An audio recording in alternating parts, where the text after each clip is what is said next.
Welcome to the Motivation Without the Hype podcast with your host, Gez Perez. He's an author, high-performance coach, and motivational speaker. This show brings you inspiring messages and interviews to unleash your greatness in life and in business. So let's get started.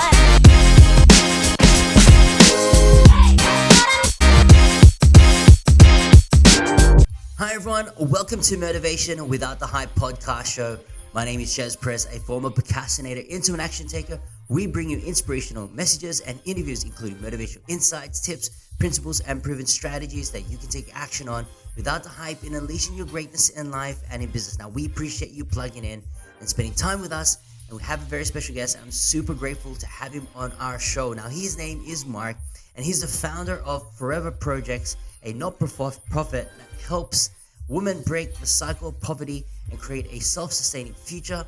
The Forever Projects community currently raises funds for local teams in Tanzania who empower women in some of the most world's challenging circumstances to live with the dignity and hope. Now, in 2010, Mark and his wife, Anna, moved their 4 and 1-year-old to Tanzania, where they lived on the southern slopes of Mt Kilimanjaro.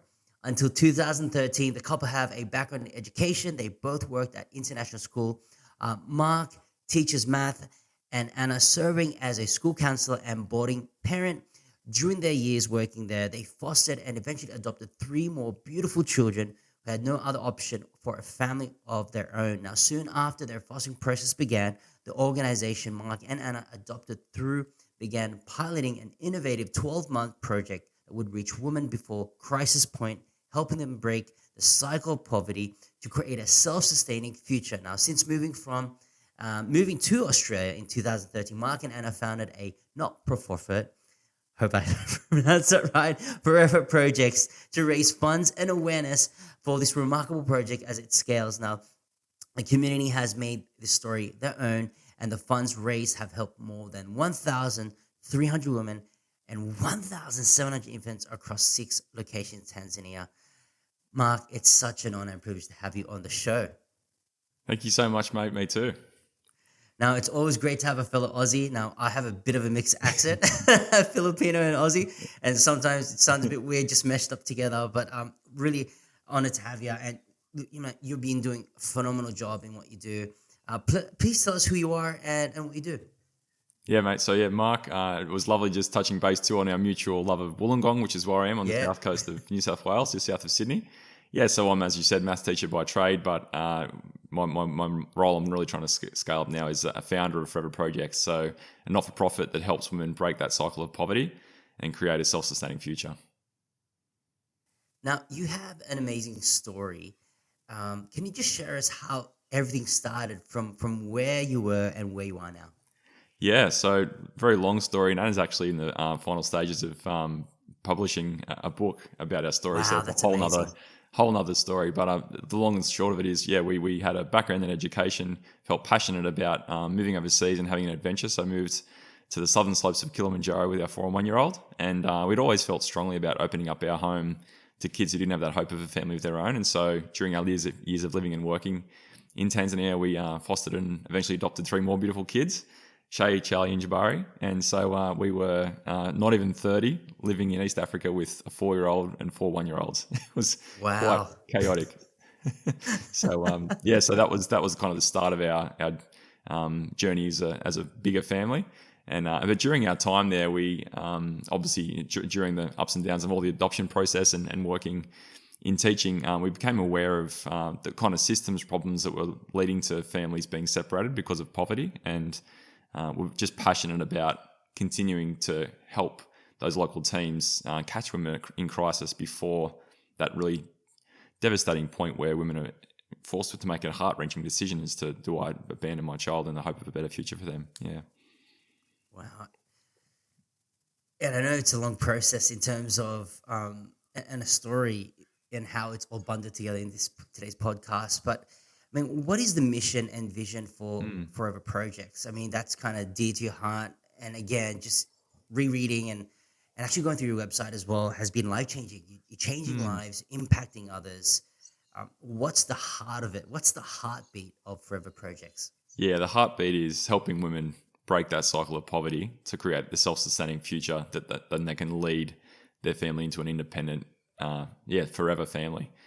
So women that the 12-month program that our local partners run, women come to that program either too sick to lactate and feed their newborn, or tragically, if a mother's passed away and another caregiver has stepped in, like a grandmother or an auntie, they obviously aren't in a position to produce breast milk. And so in both cases, alternatives to nutrition are just unaffordable. And so that's the point of crisis where families are potentially separated. So the team, enroll the women in the program. They join 60 to 70 other women who are in the program at a time. So a cohort of women. Think about a mum's group that we might have in Australia, but in a very different set of circumstances. And then they provide nutrition for the children, group training, and then throughout that 12 months, identify a small business that the woman could set up in her village that intersects with her skills and interests, so that after 12 months, the baby's chubby and healthy, and she's got a business that's thriving, and she can provide for her family into the future. So we love saying it's a hand up, not a handout. Yeah. Yeah, that's powerful. What's the age bracket that the organization serve and empower? Yeah, so obviously the babies are like they're infants, so newborns, but it can be up to children who are 6 to even 12 months old who haven't grown, they're malnourished because of lack of access to nutrition. So that's the kind of, from the infant side, that's the typical range. But from a caregiver's perspective, the mothers could be very young, could be late teens, all the way up to grandmothers who have tragically lost their daughter to dying in childbirth or of some other disease, and the grandmother has stepped in. So you see quite a huge range of ages on the caregiver side. Yeah. Yeah. And, through this whole entire journey of yours, you face, certain challenges. It could be cultural differences. It could be, going into the thick of things. But what are the major things that you've overcome during those years, setting up, forever projects, but all these other elements, being in a different country, did you have to plug into a different network? Obviously, as a teacher, you want to get you're finding your feet, but at the same time, you've got that purpose driven to do something about it. How do you overcome these obstacles? Yeah, I think first of all, it's understanding what is this big story that we're stepping into. This is a story that was already happening, that we joined, and then thinking about what's our place in the story. So as a white male from Australia in Tanzania, my place certainly isn't delivering in the program, right? Right, yeah. But we have this saying in Forever Projects, what's in your hands? We believe everyone, whether it's their time, talent, or money, can use something as part of this bigger story that we're telling. And so we identified that what we did have was a personal story that connected our friends and family network here in Australia to this mission. And that was quite a unique role that we could play that others couldn't. And so our place in the story was back here in Australia after we'd moved home to continue sharing stories of what we'd seen and experienced and the vision of the local team as it scaled up. And so I think, first of all, finding out what your place in this story is. And I think for anyone, whether it's a business or a not-for-profit, being very clear on what your unique role and value add is super, super important, because you go, okay, that's the area I'm going to play in. And outside of that, that's not my role, and I'm going to find other people or resources or connections or partnerships that can help. But then I think once that's all established, that's all good and well, but then you start to have other constraints, right? And thinking, I was teaching maths full time until start of 2020, when I thought this is a good time on our growth trajectory to kind of drop to part-time mathematics and move into a paid role in Forever Projects. Still 6 kids to feed. And then the pandemic hits a month later. So that was a really stressful time to be navigating a small not-for-profit that's still growing, as you're juggling like 6 kids learning from home, still trying to teach online, all that sort of stuff. And so I think as a leader, that period really of constraints, do we have enough time? Do we have enough energy? Do we have enough resources? Do we have enough opportunities? We're stuck at home. When we're faced with constraints as leaders, it's really tempting to, I think, become a victim to them, as opposed to going, all right, let's just stop and pause and look around and go, what are the opportunities here that didn't exist before? And let's focus on those as opposed to what I can't do. So I think that mindset, which is something obviously you're really passionate about in your role, is super important. And starting from there, going, okay, what can we do? And there's a couple of examples probably that we can share around that. So I'm stuck at home for months in lockdown, knowing I'm wanting to start building our network of people that are aligned with our mission at Forever Projects, joined a tech startup community, and they had these weekly webinars where it was basically like an education in startups and tech and partnerships and all that sort of stuff. And it was free access, not just to this information, but also the people in the network through just networking one-to-one or one-to-many afterwards. And so I was at an event even just last week where I can see the fruit of my investment in that thing that I could do stuck at home years ago. The relationships that I built there and so on are bearing fruit now. If I'd stayed in my home in that period and gone, what can I do? I'm stuck in Wollongong. I can't get to Sydney. Then I would have missed out on all of that. So I think that's our mindset's really important. Yeah. Yeah, you mentioned about partnerships, and we'll talk about that a bit shortly. But, with everything that's going around in terms of what's in your pipeline, trying to network, household management, how do you manage your time? And, as leaders as well, those who are really passionate about, their vision and their goals and life in between, because life happens, how do you manage your time and still carry on your purpose? Because a lot of people, whether it's in business or people who are not in business, but those who are in careers or have a family, and they're really passionate about being driven by their values, but they still find it hard and a challenge to actually manage their time and still pursue what they love. So for you, how do you do it? Yeah, well, I'm still working it out, really honestly. Like you try, and then you just have, try and really dig into self-awareness, and then have great and frank and really important conversations with those closest to you. So my wife Anna and our kids and close friends. And for the people who know me as Mark, father, husband, friend, that's the most important roles I play in my life. And so making sure I'm really having honest conversations with those people about how am I going and how am I going as a husband, as a father, as a friend, as a son.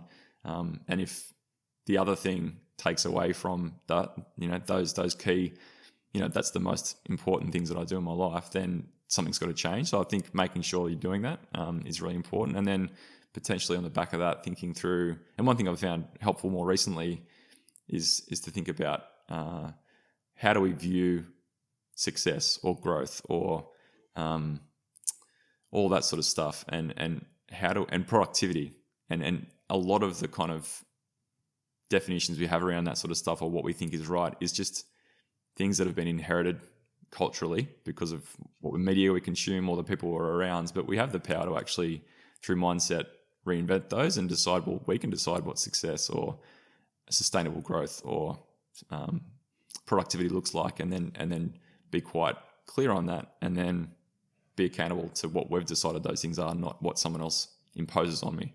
Because I look around and see people who might say, "Wow, you could go faster, you could do this, you could do that," and then I look at other areas of life and go, "Yeah, there's some costs to going that quickly or to being that's sidetracked, and I don't want to bear that cost." So I think that's really important.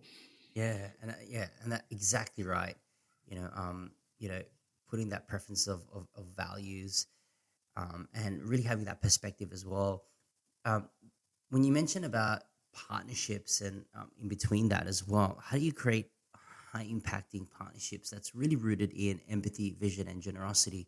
Because now that you kind of network and now partnering, whether it's internationally or whether locally here in Australia, how do you continue to connect and network so that people can actually gravitate to that vision of yours as well, to say, you know what, I want to partner with that because, the outcome and results, and we see that. And guys, if you haven't seen Forever Projects yet, we've got the links provided in the show notes. You can just check Forever Projects, even in Instagram as well. They're quite active in the social media, but you see those tangible results. So everything that you do with partnership, goes into the right resources. So for yourself, Mark, how do you create those high-impacting partnerships with those around you?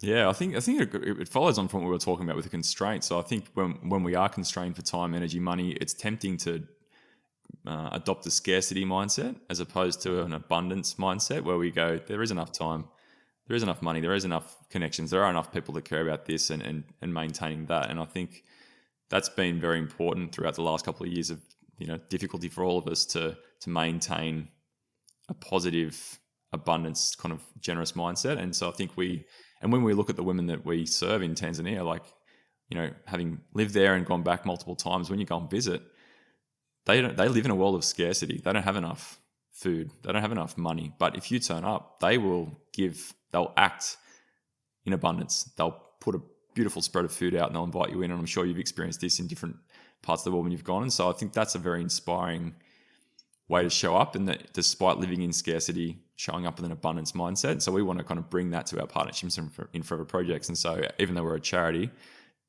building partnerships with big tech companies like your Atlassians and your Canvas and these people that have a lot of resources, don't show up with a bucket and say, hey, can you fill this with money? But more go, all right, let's start with empathy.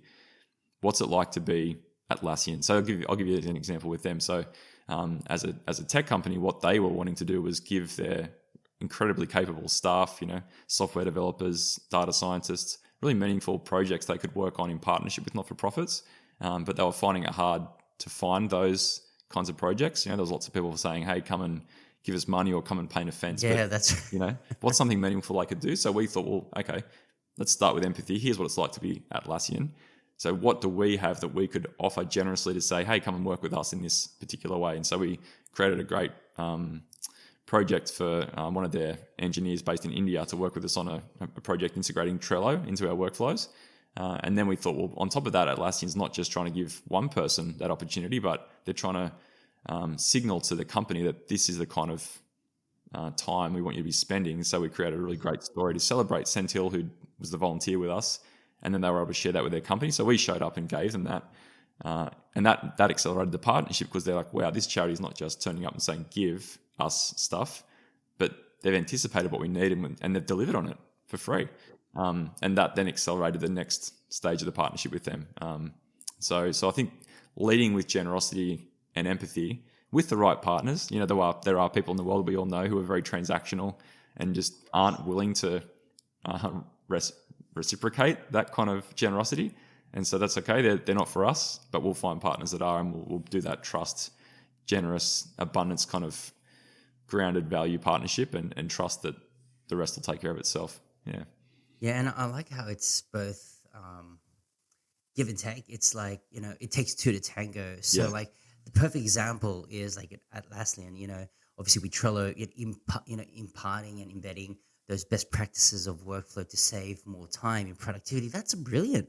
Yeah. I mean, like, yeah, they can give as much money, but in terms of resource and technology to help speed up things that could be a blocker in your workflow, and having that as part of a technology, people, process, and technology to help you scale up, it's a brilliant idea. And I think partnerships should also think of different means. And I think people tend to think, oh yeah, it's all about money, but when you have resources, but it's for people setting out to participate, contribute in that way, speaks volumes.